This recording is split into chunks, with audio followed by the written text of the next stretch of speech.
Hello everyone, কেমন আছো তোমরা সবাই? আশা করছি ভালো আছো।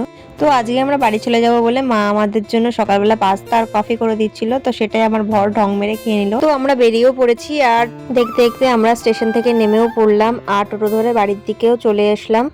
বাড়িতে ঢুকেই প্রথমে ব্যাগটা রাখলাম, রেখে তারপরে দরজাটা খুললাম, খুলে ঘরের মধ্যে ঢুকে লাইটটা জ্বাললাম। দেন খুব খিদে পেয়েছিল তাই ভাত খেতে চলে আসলাম। আজকে মেনুতে ভোলা মাছের তরকারি, আলু ভাজা আর ডাল। তো সেটাই আমার বর এখন মজা করে খাচ্ছে, ওর খুব খিদে পেয়েছিল।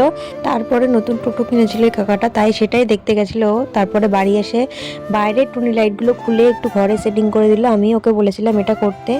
তো তারপরে আমরা টাকা নিয়ে চলে গেলাম দোকানে, কারণ রুটি আর তরকারি আনবো আমার জন্য, কারণ আমি রাত্রেবেলা ভাত খাই না, আমার খুব তাড়াতাড়ি ঠান্ডা লাগার অভ্যাস আছে। তো তার আগে ও চপের দোকানে ঢুকে গেল, কারণ আজকে যেহেতু ডাল রয়েছে তাই ও ডালের সাথে চপ দিয়ে ভাত খাবে। তো 3টে চপ নিয়ে নিলাম আর 3টে ফুলুরি নিয়ে নিলাম।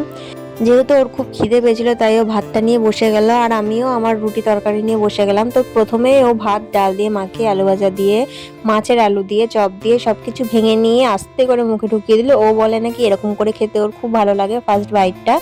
তো আমিও একটু ঘুগনি ঢেলে নিলাম বাটিতে। আর যেহেতু আমি রুটি খাবো তাই আমার চপের থেকে হাফ চপ নিয়ে ওকে দিয়ে দিলাম, কারণ আমাকে একটু বেশি ভালোবাসি। তারপরে ঘুগনির থেকে অল্প ঘুগনি দিয়ে দিলাম।